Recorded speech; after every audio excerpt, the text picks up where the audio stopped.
ঘুরতে গিয়ে মন্দারমণিতে ছোট্ট ছেলে ওদের সাথে ওল দীঘাতে আমার সাথে খুদ 12টা দিয়ে ভোর 4টে পর্যন্ত কেঁদেছে। কোন নমস্কার আমার সকল প্রিয় দর্শক বন্ধুরা, চলে আসলাম তোমাদের কাছে দুর্দান্ত আবারও একটা ঘটনা নিয়ে।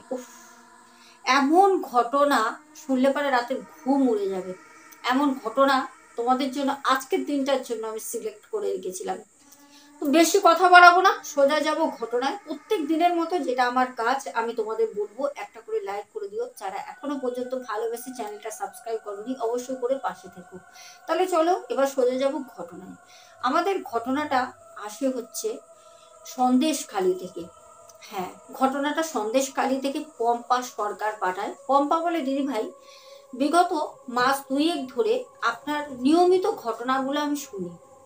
তো ঘটনাগুলো যখন আমি বাড়িতে শুনি, আমার বাড়িতে আমার হাজবেন্ড, আমার মেয়ে, আমার শাশুড়ি মা সবাই আপনার ঘটনা শোনে, খুব ভালো লাগে।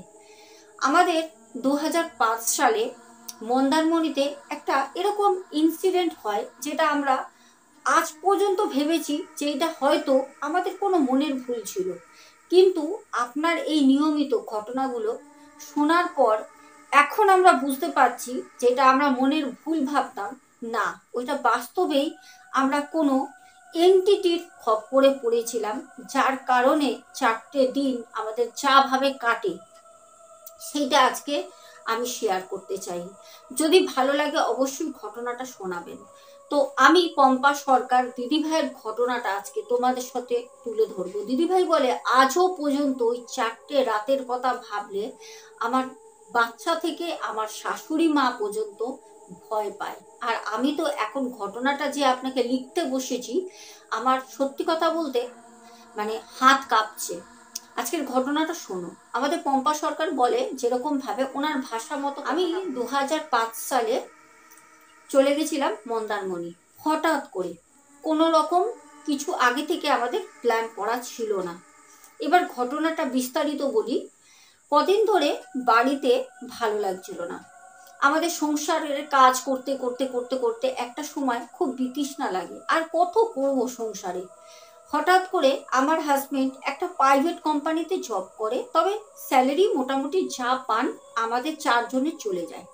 4 জন বলতে আমি, আমার হাজবেন্ড, আমার একটি মেয়ে আর আমার শাশুড়ি মা। আমার শ্বশুর মশাই মারা গেছেন আমার বিয়ে করে আসার 2 বছরের মাথায়। এবার ঘটনাটা ঘটে, আমার হাজবেন্ডের 4 দিন অফিস ছুটি থাকার কারণে, সময়টা ছিল বর্ষাকাল, প্রচণ্ড বৃষ্টি বৃষ্টি, একঘেয়েমি, ভালো লাগছে না। হঠাৎ করে একদিন আমি সন্ধেবেলা আমার হাজবেন্ডকে বলছি যে কোথাও চলো, 4 দিন ছুটি, ঘুরে আসি। কারণ ওই যে কাজ কাজ চাকরি এসব করে, মেয়ের স্কুল এসব করে করে না কোনো জায়গায় যাওয়া হয় না। শাশুড়ি মাও প্রায় দিন বলে চল না কোথাও থেকে ঘুরে আসি, আর শাশুড়ি মা আমাকে নিজের মেয়ের মতো ভাবে, তাই তুই করেই বলে। আর আমি এখানে তুই করেই বলছি, যেরকম শাশুড়ি মা আমার সাথে কথা বলেন ওরকম ভাবে আমি ওনাকে মায়ের মতো তুমি করেই বলি। তো শাশুড়ি মা আমাকে বলছে, দেখ না পম্পা, তুই ছেলেকে বলে 4টে দিন ছুটি, বাড়িতে আর ভালো লাগছে না, চল না কোথাও ঘুরে আসি। তো আমার শাশুড়ি মায়েরও খুব একটা বেশি বয়স না, আমার শাশুড়ি মায়ের 53 বছর বয়স। তো ওনারও ঘুরতে তো যেতে ইচ্ছা করে, বয়স হয়েছে, তবুও বলে যে আমি এতটাও বয়স হয়ে যায়নি যে তোরা আমাকে বাড়িতে পাহারা দাঁড় করে রেখে যাবি, চল না। অনেক করে সেদিনকে দুপুরবেলা যখন রান্না করছিলাম, সেদিনকে শাশুড়ি মা এই কথাই বলছিল, বাইরে বৃষ্টি হচ্ছে, ঘরে রান্না করছি, আর ওই রান্নাঘরে জানলা দিয়ে বাইরে বৃষ্টি দেখছি। শাশুড়ি মা এই কথাটা তোলে ঘুরতে যাওয়ার। আর আমরা তো জানো, ঘুরতে যাওয়ার কোনো প্ল্যানিং হলেই, ঘোরার কথা শুনলেই আমাদের ঘুরতে যেতে ইচ্ছা করে। তো সেই রকমই আমার হাজবেন্ডকে সেদিনকে সন্ধ্যাবেলায়, তখন আনুমানিক 5টা 5:30 বাজে, আর সেদিনকে লাস্ট অফিস করে আসে, তারপর 4 দিন টানা ছুটি। আর 4 দিন টানা ছুটি তো পাওয়া যায় না। তো আমার হাজবেন্ডকে বললাম, কি গো, কোনো জায়গায় তুমি ঘোরাতে নিয়ে যাও না, দেখো তো মা কত করে কোথাও ঘুরতে যেতে চায়, মায়ের বয়স হয়েছে এখন 53 বছর বয়স, এখন যদি না যায়, যখন পা হাঁটতে পারবে না, যখন কোমর ভেঙে বসতে পারবে না, তখন কি তুমি ঘুরতে নিয়ে যাবে? তো আমার হাজবেন্ড বলল, কোথায় ঘুরতে যাবে, বাইরে যাওয়া মানে টাকা আর টাকা। যাই হোক, তারপর কথা বলতে বলতে জানি না আমাদের মতো উৎসাহ আমার হাজবেন্ডের মনেও উঠলো। তো আমার হাজবেন্ড হঠাৎ করে বলল, ঠিক আছে ঘুরতে যাবে তো, 4 দিন ছুটি। এই মানা শোন, মেয়েকে ডাকলো। মেয়ে পাশের ঘরে রং করছিল, মানে ও ড্রয়িং শেখে আর সারাদিন ড্রয়িং নিয়ে বসে থাকে। তবে ভালো, আজকালের ছেলে মেয়েরা যেন ফোন ঘাটে, আমার মেয়ে ঘাটে না। তো আমার মেয়ে ছুটে আসলো, পাপা পাপা কি হয়েছে? তখন ওর পাপা বলল, মা তোর কটা ভালো ভালো জামা কাপড় গোছাতো। আমি তো শুনে হঠাৎ অবাক, যে কি বলছে। তখন আমাকে বললো, পম্পা মা কোথায়? আমি বললাম, মা পুজো দিচ্ছে সন্ধ্যার সময়। তো বললো, মায়ের পুজো দেওয়া হলে মাকে বলো তো আমার সাথে এসে একটু কথা বলতে। তা আমি মাকে গিয়ে বললাম, সাথে সাথে আমার মনে একটা আনন্দ তখন শুরু হয়ে গেছে। ও তো এরকম করে বলে না, মেয়েকে জামা কাপড় গোছাতে বলছে, তাহলে কি কালকে সকালেই রওনা দেবো? আর বলে রাখি, আমাদের নিজেদের একটা ছোট গাড়ি আছে 4 চাকা।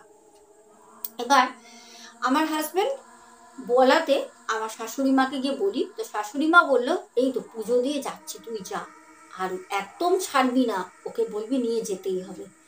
তো ছুটে আসলাম হাজবেন্ডের কাছে। হাজবেন্ড বললো, পম্পা ঘুরতে নিয়ে যাব তোমাদের, কিন্তু দুটো শর্ত আছে। আমি তখন বললাম, কি শর্ত? বললো, আমাকে এখন গরমা গরম চা করে খাওয়াও, একটু ভালো করে গাঢ় করে দুধ দিয়ে চা করো। আর একটা শর্ত আমি তোমাকে পরে বলবো। আমি বললাম, বলো না বলো। তো চা করে আনতে আনতে দেখলাম যে আমার শাশুড়ি মা অলরেডি চলে গেছে ওনার ছেলের কাছে। তো চা করে আনতেই আমার হাজবেন্ড আমাকে বলল, পম্পা তাড়াতাড়ি রেডি হও। আমি বললাম, কি বলছো তাড়াতাড়ি রেডি হও মানে? এখনই রেডি হব? তখন আমার শাশুড়ি মা বললেন, আরে যা, ছেলে তো বেরোবে রাত 8টার সময়। আমি বলছি, কি বলছো? রাত 8টার সময় কোথায় যাচ্ছি সেটা তো বলো। তখন বলল যে, তুমি রেডিটা হও না, সবকিছু গোছাও, যাও, এখন তো প্রায় 5:30 বাজে, 8টায় বেরোবো, হাতে অনেক টাইম আছে, আর যাবো তো নিজেদের গাড়ি করে। আমি বললাম, কোথায় যাচ্ছ? হট করে বললো, এই কাছে পিঠে যাবো, ঘুরতে যেতে চাইছো, ঘুরিয়ে নিয়ে রাতে চলে আসবো। আমি বললাম, তাহলে আবার জামা কাপড় কেন গোছাতে যাবো? এই নিয়ে কথা হতে হতে শাশুড়ি মা আমাকে কানে কানে বললো, আরে দূর, ছেলে বলছে সমুদ্রের ধারে যাবে। আমি বললাম, কি বলছো, দীঘা? বললো, না দীঘা না, কোথায় একটা বললো। তো তারপর মেয়ের মুখ থেকে জানতে পারলাম, বাবা নাকি যাবে মন্দারমণি বলেছে। বলছে, মাম পাপা বলেছে মন্দারমণি নিয়ে যাব, 8টার সময় বাড়িতে কিন্তু রওনা দেবো। তো আমি বললাম, তাহলে তুমি এই সত্যটাই বলছিলে, এখন জামা কাপড় গোছাতে হবে? বলছে, যাও গোছাও। যাই হোক, তড়িঘড়ি করে রেডি হয়ে 8টা ঘড়িতে বাজলো, আমরা বাড়ি থেকে বেরিয়ে গেলাম। চলছি চলছি চলছি, মন্দারমণিতে আমরা যখন গিয়ে পৌঁছই তখন বাজে হচ্ছে রাত প্রায় 2:30-এর কাছাকাছি। ভাবো, যেতে আমরা রুমও পাই। সত্যি কথা বলতে আমরা রুম পাই, কারণ আমার হাজবেন্ড মোটামুটি ঘরে বসে রুম বুক করে দিয়েছিল অনলাইনে। তো আমরা 2:30-এর সময় যখন গেলাম, পুরো ঘুটঘুটে অন্ধকার, আর বাইরে শুধু শোনা যাচ্ছে সেটা হচ্ছে কেবলমাত্র হাওয়ার শব্দ আর সমুদ্রের গর্জন। সে কি রাতে গর্জন, ওরকম গর্জন মনে হয় এতবার দীঘা গেছি কোনোদিন শুনিনি, আর মন্দারমণি হচ্ছে ফার্স্ট টাইম। যাই হোক, গেলাম রুমে, আমরা রুমে প্রবেশ করলাম। রুমে প্রবেশ করে আমরা শুয়ে পড়ি রাতের বেলা। ঘুম তো কারোর হয়নি, একটা আনন্দ কৌতূহল, শুয়ে পড়ি। ভোরবেলা শাশুড়ি মা প্রথম উঠে বলল, আরে কি রে, ঘুরতে এসেছিস, ঘুমাতে এসেছিস নাকি, চল। আমি বললাম, হ্যাঁ হ্যাঁ তৈরি হচ্ছি। আমার হাজবেন্ড দেখি উঠে গেছে অলরেডি, উনি নিচে গেছেন। নিচে আমরা দোতলায় ছিলাম, উনি নিচে গিয়ে একটা পেপার নিয়ে এসছে। সকালবেলা উনি পেপার পড়ছে, তবে পুরনো পেপার। তো আমি বললাম, তুমি কি পেপার পড়তে এসেছো? যাই হোক, আমরা ওখান থেকে সারাটা দিন বেশ এনজয় করলাম। স্নান টান করেছি, প্রথম দিন গিয়েই স্নান করেছি, আর সহ্য হচ্ছে না, বাড়ি থেকে যা হয় আর কি, বেরোতে না পারলে। তারপর আমরা সন্ধ্যাবেলা, শাশুড়ি মা বলল যে, আমার না আর এখন বেরোতে ইচ্ছা করছে না রে, তোরা যা, তোরা দুজন একটু ঘুরে আয়, মেয়েটাকে নিয়ে যা। তো যাই হোক, মেয়েকে বললাম, মেয়ে বললো, হ্যাঁ মাম্মি যাবো। তো মেয়ে রেডি হলো, আমিও একটা চুড়িদার পরলাম, আমরা বেরোলাম। বেরিয়ে কোথায় আর যাবো, সমুদ্রের ধারে বেশ দৌড়াদৌড়ি খেলা, হাঁটলাম, হাওয়া খেলাম সমুদ্রের, বেশ ভালো লাগছে। সমুদ্রের ধারে অনেকগুলো দেখলাম ধাবা করা আছে, যেগুলো বাঁশের কঞ্চি দিয়ে, খুবই সুন্দর একটা মনোরম পরিবেশ। ওখানে গেলাম, ওইখানে গিয়ে আমরা অনেক স্ন্যাক্স খেলাম, দেন আমরা হোটেলে আসি। রাতের বেলা খাবার অর্ডার করে আমরা খাবার টাবার খেয়ে সবাই যে যার মতো একটু লেট নাইট, আমার শাশুড়ি মা শুয়ে পড়ে, মেয়েও শুয়ে পড়ে, একটু লেট নাইট আমরা টিভি দেখি। একই রুমে ছিলাম আমরা, ডবল বেড ছিল, দিয়ে আমরা শুই। রাত্রেবেলা যখন আমরা টিভি দেখছি, তখন আমরা শুইনি, টিভি দেখছি, একটা গুগানির শব্দ,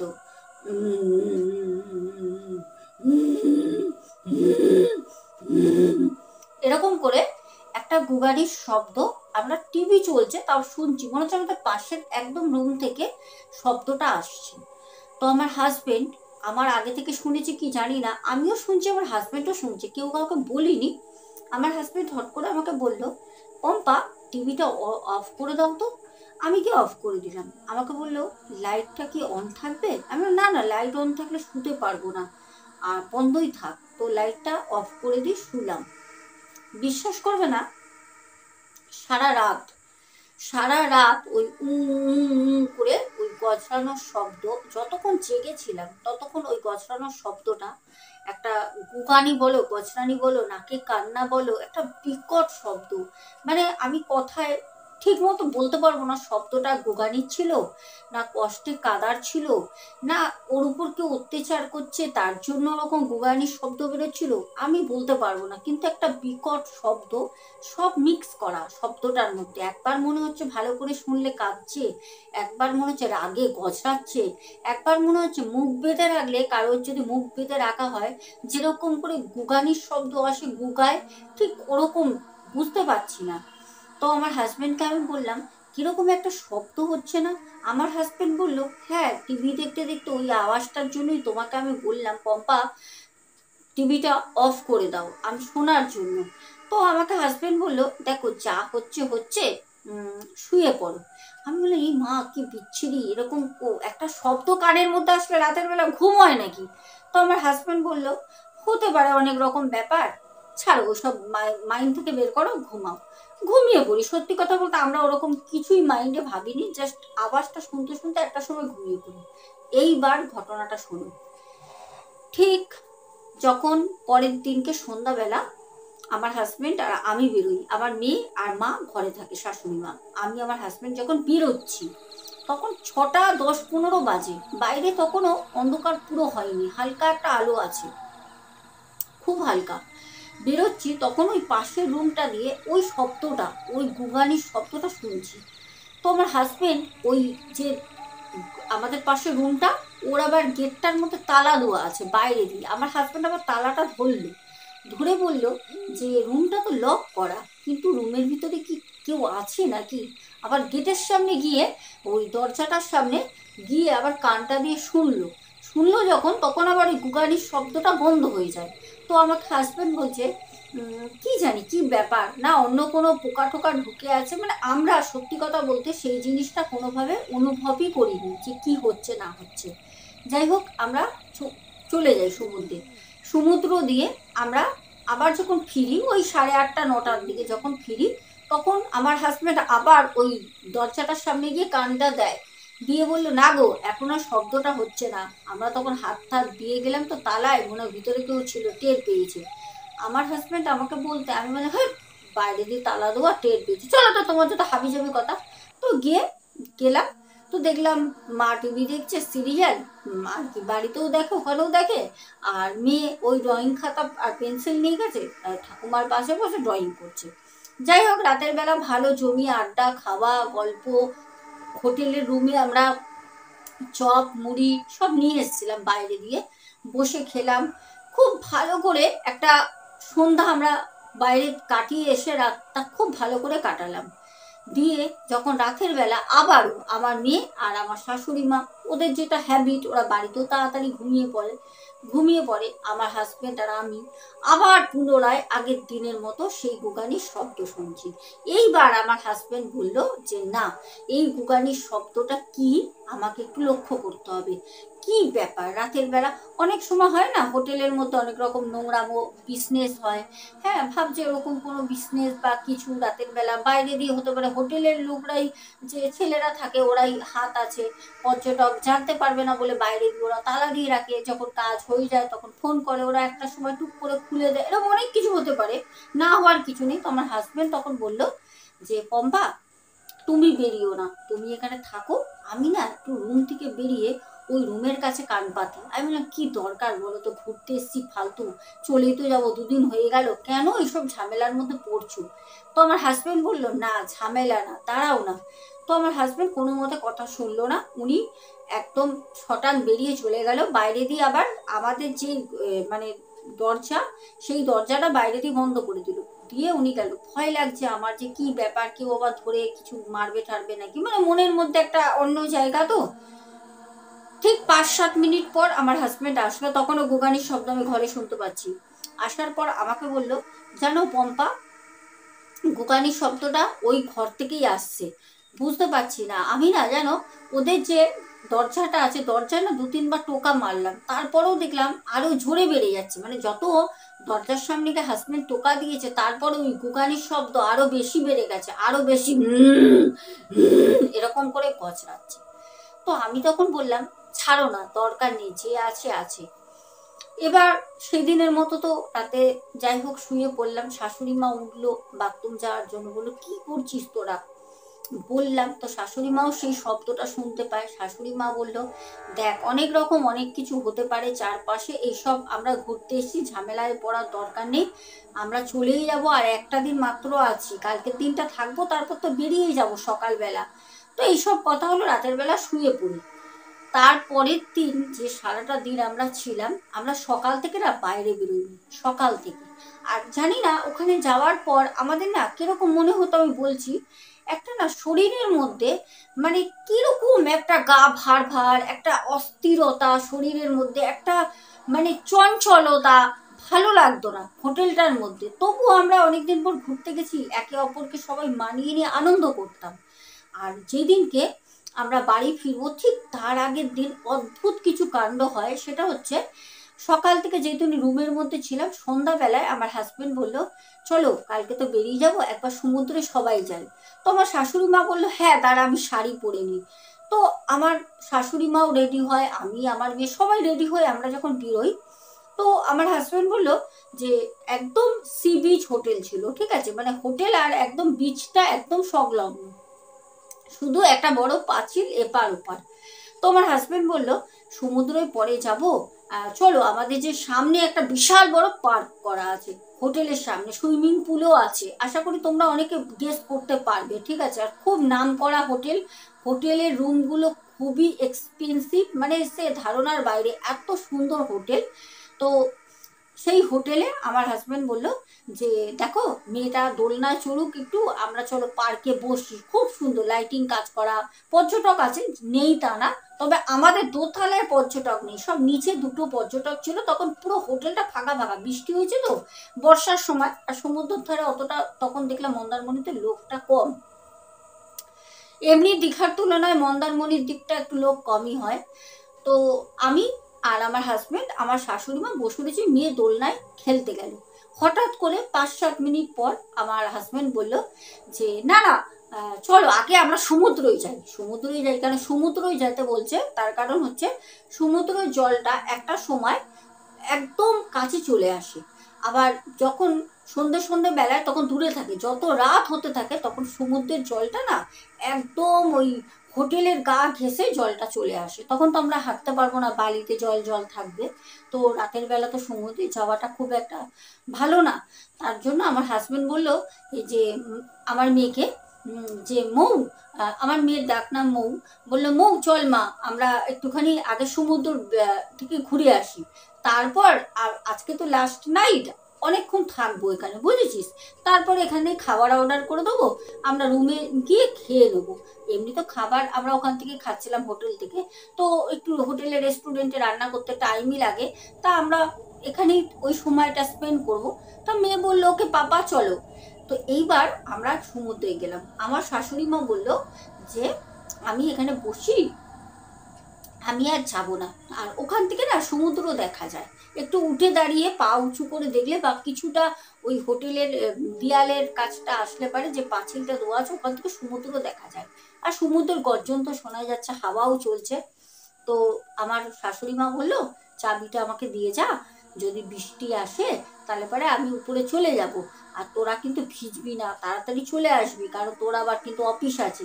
তো ছেলে বলল যে ঠিক আছে। এইবার ঘটনাটা হলো, শাশুড়ি মাকে ওই পার্কে বসিয়ে আমি, আমার মেয়ে, হাজবেন্ড গেলাম সি বিচের ধারে। সি বিচে যাই, সি বিচ থেকে যখন ফিরে রিটার্ন আসি, তখন আমার হাজবেন্ড বলল যে মৌ যা মা এখন খেলগে। তো আগে অনেক ছোট ছোট বাচ্চা ছিল, যারা দুটো ফ্যামিলি নিচে আছে, তাদের বাচ্চাও ছিল, কিন্তু আমরা যখন ফিরে আসি তখন দেখলাম শাশুড়ি মা একা বসে আছে, আর একটা ওই হোটেলেরই একটা ছেলের সাথে গল্প করছিল, মানে কফিও খেয়েছে শাশুড়ি মা। ওই সময় বুঝতে পারলাম হোটেলের আদার্স যারা ছিল ফ্যামিলি, তারা ওখানে কেউ নেই, যার যার রুমে চলে গেছে। তো আমি বসলাম শাশুড়ি মায়ের পাশে, ছেলে আর বাবা দুজনে দোলনা চড়ছে, ঠিক আছে। তো শাশুড়ি মা দেখলাম একটু চুপচাপ বসে আছে, একটু চুপচাপ, একটু অন্যমনস্ক, মনে হচ্ছে কিছু চিন্তা করছে। তো যেই ছেলেটা কফি দিয়ে গেছে, যার সাথে কথা বলছিল, ওই মানে হোটেলেরই ছেলেটা, আমাকে দেখে চলে যায়। তো শাশুড়ি মা আমাকে বলল, জানিস পম্পা, আমরা ঘুরতে এলাম এই হোটেলটা, আমার না ঠিক কীরকম একটা লাগছে। আমি বললাম কেন মা, তোমার কেমন লাগছে মানে কীরকম লাগছে, হয়েই তো গেল, কাল তো সকালে বেরিয়ে যাব। তখন শাশুড়ি মা বলছে, তোরা তো চলে গেলি, আমি বসেছিলাম, তো এখানে দেখলাম ওই যে নিচে যারা আছে বাচ্চা নিয়ে এসছে, মানে আরও পর্যটক, বললো ওরা অনেকক্ষণ ছিল, আমার সাথে কথা বললো, একজন বেহালা থেকে এসছে, আর একজন বললো সোদপুর থেকে এসছে। তো তাদের সাথে কথা বলছিলাম, আর আমি একটা জিনিস তোকে বলবো, আমি না লক্ষ্য করলাম। আমি তখন শাশুড়ি মাকে বললাম যে কি বলো বলো মা, কি কি হয়েছে, কি লক্ষ্য করেছো? তখন শাশুড়ি মা বললো, জানিস একটা সময় না হাওয়া বন্ধ হয়ে যায়। আমি বললাম হ্যাঁ বন্ধ হয়ে গেছিলো, কারণ আমরা সমুদ্র ধারে ঘুরছিলাম, হাওয়া দিচ্ছিল না সেরকম। বলছে হাওয়া বন্ধ হয়ে যায়, সবাই যার যার মতো চলে যায়, আমি তো এই গাছতলা এখানে তোরা বসিয়ে রেখে গেছিস, এখানেই বসে আছি, কিন্তু যেখানে একটা দোলনা, ওখানে দুটো দোলনা আছে, একটা হচ্ছে একদম পার্কের যে সুইমিং পুল আছে লাইটের মধ্যে, ওইখানে একটা আছে, যেখানে এখন আমার হাজবেন্ড আর মেয়ে দোলনা চড়ছে, আর আরেকটা রয়েছে যেটা হচ্ছে সমুদ্রের ধারে, মানে পাঁচিলের গায়ে, ওইটা আবার অনেকটা হেঁটে যেতে হয় মাঠের ওপর থেকে, ওইটা হচ্ছে আউটসাইডে, ওখান থেকে যদি দোলনা চড়ো তাহলে না সমুদ্রটা দেখা যায়, ওই একটা দারুণ ভিউ। তো ওইটাই আমরা তো যাইনি। এবার ওই দিকটা না বড় বড়, বর্ষাকাল তো বৃষ্টি হচ্ছে, বড় বড় ঘাস হয়ে গেছে, নিয়ে আমার যেতে চেয়েছিল এসেই, তো আমি না করেছি জঙ্গলের জন্য, আর সামনেটা ওইটার মতো অতটা ঘাস নেই, ক্লিন আছে। তো আমার শাশুড়ি মা বললো তখন তো হাওয়া চলছিল না, কিন্তু ওই দোলনাটা একা একা না দুলছিল। আর জানো তো দোলনা যখন একা একা দোলে, তখন দেখবে দোলনা দিয়ে একটা ক্যাচ ক্যাচ করে লোয়ার জং ধরা, মরচে ধরা একটা আওয়াজ হয়। শাশুড়ি মা বলছে, জানিস বিশ্বাস করবি না, আমি কি বলবো, আমার না একটা বুকের ভিতরে না কিরকম একটা ভয় লাগছিল, কারণ দোলনাটা যখন সবাই চলে গেল, পুরো ফাঁকা নিলিবিলি, আমি একা বসে আছি গাছতলায়, আর দোলনাটা একা একা দুলছে, আর দুটো দোলনা রয়েছে, তো একটা দোলনা নড়ছে, যদি নড়ে তাহলে দুটো দুটো দোলনাই তো একসঙ্গে নড়বে, কিন্তু ওই সময় হাওয়া নেই জানিস। আমি হেসে খুব সহজে শাশুড়ি মাকে বললাম, ও কিছু না, ও হতে পারে, কোনো কারণে হতেই পারে, ওটা কোনো ব্যাপার না, হয়তো আগে হাওয়া দিয়েছে তুমি লক্ষ্য করোনি। তো শাশুড়ি মা বলল হতেও পারে। এবার যাই হোক, ওখান থেকে না চলে আসি রুমে, তারপরে রাতের বেলা সেই বুগানির শব্দ, সেই একই জিনিস। তারপর তো আমরা চলে আসি সন্দেশখালি আমাদের বাড়ি। তারপর আমাদের সাথে কিন্তু সেরকম কিছু হয়নি। আর এই কথাটা আমরা ভাবি যখনই আমার শাশুড়ি মা বলে যে ওই দোলনাটা দোলার কথা, তখন না প্রচণ্ড সত্যি ভয় লাগে। শাশুড়ি মায়ের যেই অভিজ্ঞতা যেরকমভাবে হয়েছে, ফলে কোনো হাওয়া নেই, বাতাস নেই, দুটো দোলনা একই চেনের মধ্যে, দুটো দোলনাই নড়বে একসাথে, একটা এরকমভাবে নড়ছে, একবার আস্তে হচ্ছে, একবার জোরে হচ্ছে, মনে হচ্ছে কেউ যেন বসে পা দিয়ে যেরকম জোর দিয়ে একবার আমরা পেছন দিকে ঠেলি, একবার সামনের দিকে, দোলনাটা যখন বসি, তো দোলনা দোলার সময় তো আমরা এরকমই করি, কিন্তু একা একা একটা দোলনা কিভাবে এরকম নড়তে পারে। শাশুড়ি মা এই কথাটা প্রায় বলতো। আর আমাদের পম্পা সরকার দিদিভাই বলেন, আমি আপনার একটা ঘটনা শুনছিলাম যে কিছু ইউটিউবার গেছিল যারা মন্দারমণির একটি হোটেলে, আর আমিও সেই হোটেলের কথাই বলছি, যেই হোটেলে ওই বড় ইউটিউবার যারা 3 থেকে 4 জন যারা যায় সবাই ছিল ইউটিউবার, তাদেরই আপনি একটা ভিডিও দিয়েছিলেন। হ্যাঁ দর্শক বন্ধু, দেখবে আমার চ্যানেলে দেওয়া রয়েছে। মন্দারমণিতে গেছিল, আমাদের এই ব্যারাকপুরেই থাকে, খুব ফেমাস, আমি নামটা কি বলবো, ছোট্ট ছেলে, আমি নামটা বলে দিচ্ছি, তোমরা অনেকেই হয়তো ফলো করো, রোজ ভিডিও করে, আর খুবই ভালো ছেলেটা। আর সত্যি কথা বলতে ওর বাড়ি এখানেই, তো আমার হাজবেন্ড ওকে চেনে। তা ওরা যখন গেছিল, ওর সাথে আরও অনেকেই ছিল, তাদের নামগুলো আমি নাই বললাম, সবাইকেই চিনি। তো ওরা কিন্তু ওই হোটেলেই ছিল, আমি নামটা হোটেলের বলছি না, বাট দুষ্টু ছেলের যেই হোটেলের কথা বলেছি ওই হোটেলেই আমাদের দিদিভাইরা ছিল। আর এই সেম ঘটেছিল কিন্তু ওদেরও সাথে। ওরাও বলেছিল মন্দারমণিতে গিয়ে একটা আমরা হান্টেড হোটেলে ছিলাম, রাতের বেলা একা একা ওই দোলনা দুলতো, যেটা ওরাও দোতলার ওপরে দাঁড়িয়ে ব্যালকনি থেকে ওদের ঘরের ওরা লক্ষ্য করেছিল। এই জিনিসটাই আমাদের দিদি ভাইদের সাথেও হয়। আর আমাদের ইউটিউবার ছোট্ট ছেলে, ও বলেছিল যে আমি দাবি করে বলছি ওই হোটেলে সত্যি কথা বলতে ভূত আছে, ডেফিনেটলি ভূত আছে। দেন ওই হোটেলে শুধু বলে না, হোটেলের রুমের মধ্যেও আত্মা আছে, কারণ ওই যে গোগানির শব্দ ওই যে হচ্ছিল না, ওরা ওই রুমটাই ছিল। আমাদের দিদিভাইরা যে গেছিল, পম্পা সরকার দিদিভাই, তারা ছিল পাশের রুমে, বোঝা গেল। আর ওরা ছিল ওই রুমে। ওদের যদি ভিডিওটা দেখো তাহলে বুঝতে পারবে, ওরা যখন ঢুকে রুম ট্যুর দিচ্ছিল, ব্লগাররা এটা করেই থাকে, তো রুম যখন ট্যুর দিচ্ছিল তখন কিন্তু বাথরুমটা যখন খুলে দেখায়, বাথরুমের মধ্যে একটা কিন্তু ভিডিওর মধ্যে আওয়াজ সাউন্ড ক্যাপচার হয়, যেইটা ওরা ওই মুহূর্তে বুঝিনি। ওরা যখন বাড়ি রিটার্ন করে মন্দারমণি থেকে, তখন যখন ভিডিওটা এডিটিং করছিল, ওই এডিটিং করার সময় পুরো জিনিসটা পার্ট টু পার্ট ধরা পড়ে। আর আমাদের দিদি ভাই যারা গেছিল মন্দারমণি, ঘটনাটা শেয়ার করে, তারাও সেম হোটেলে ছিল, সেম দোলনা মাসিমা দেখেছে দুলতে, মানে আমাদের পম্পা দিদি ভাইয়ের মা, শাশুড়ি মা। আর ওনারা ওই রুমটায় থাকেনি, ওই রুমের পাশের রুমে ছিল। বোঝা গেল ঘটনাটা বাস্তব ঘটনা, আমাদের দিদিভাই বলেছেন। কারণ এইটা আমাদের একজন ইউটিউবার, নাম তো তোমাদের বলেই দিলাম, ও কিন্তু বলেছিল। তো তোমরা কি বলবো, আমার এইটা দেওয়া আছে। আমাদের দিদিভাই যেটা বলে, এই যে ইউটিউবারের যে ভিডিওটা আমি দিয়েছিলাম মন্দারমণির, দিদিভাইরা ওই ভিডিওটাই দেখে আমাকে আজকের ঘটনাটা শেয়ার করে। এই ভিডিওটা আমার দেওয়া রয়েছে, তোমরা দেখে নিতে পারো। আর যদি তোমরা চাও তাহলে আমি তোমাদের লিঙ্ক দিয়ে দেবো। আমি এই ভিডিওটা যখন ওদের সাথে হয়েছিল ঘুরতে গিয়ে মন্দারমণিতে, ছোট্ট ছেলে ওদের সাথে, তো তখনই আমি জেনে তারপরে আমি এই অভিজ্ঞতাটা শেয়ার করেছিলাম। কারণ আরেক দিদি ভাই দাদা ভাই গেছিল, তাদের সাথে ওই হোটেলে এরকমই হয়েছিল। তো আশা করি দর্শক বন্ধুরা তোমাদের ঘটনাটা কেমন লাগলো। আমরা বিশ্বাস করি না করি, এরকম বাস্তবে হয়, কারণ এরকম ঘটনা আমার সাথেও হয়েছে দীঘাতে। তাও বলে দিচ্ছি দীঘাতে হয়েছে, আর সেটা হচ্ছে ওল দীঘাতে আমার সাথে খুদ হয়েছে। বিয়ের পর আমি আর তোমাদের দাদা ভাই গেছিলাম, আমি আর তোমার দাদা ভাই সারাটা রাত ঘুমাতে পারিনি। আমাদের যখন হোটেল দেওয়া হয় তখন বলে হোটেলে পুরো রুম ফুল আছে, আমাদেরকে বলা হয় একটাই রুম আছে যেটা একদম নিচে, একদম রিসেপশনের গায়ে আমাদের দেওয়া হয়, রাস্তার পাশে। তো আমরা বললাম ঠিক আছে, এই রুমেই আমরা থাকবো, অসুবিধা নেই। আমরা দুজন মানুষ, রুমটা ছিল ছোট, আমাদের নিচে দেয়। সত্যি কথা বলতে রাতের বেলা একজন শুধু থাকতো আমাদের পাশের রুমে, যে সকালবেলা ওই হোটেলের রুম, মানে হোটেলের গেটটা খোলা আর রাতের বেলা বন্ধ করতো। আদৌ সে থাকতো কিনা জানি না।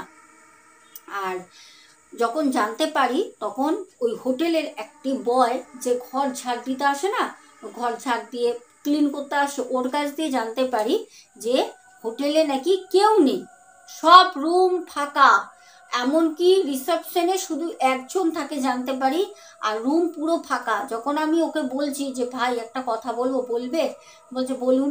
আমি বললাম তোমাকে একটা কথা জিজ্ঞাসা করবো। বললো আপনাকে, আপনি আমাকে যা জিজ্ঞাসা করবেন আমি জানি, আপনি, আপনাকে যেটা বলবো আপনি কিন্তু কাউকে বলবেন না এখানে। আমি বললাম না।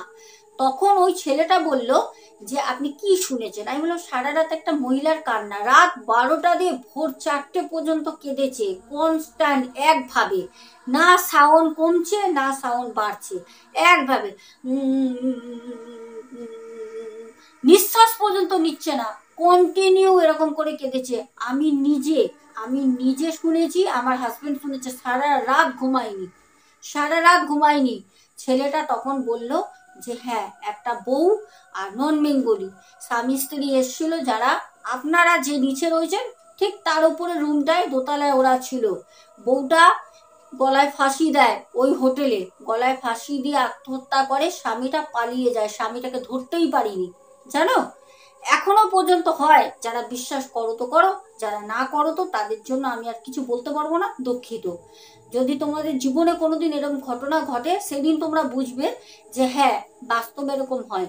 তবে চাই না কখনো কেউ বোঝার জন্য এত বড় কারোর জীবনে মানে ক্ষতি হয়ে যাক, কারণ অনেক কিছু হতে পারে।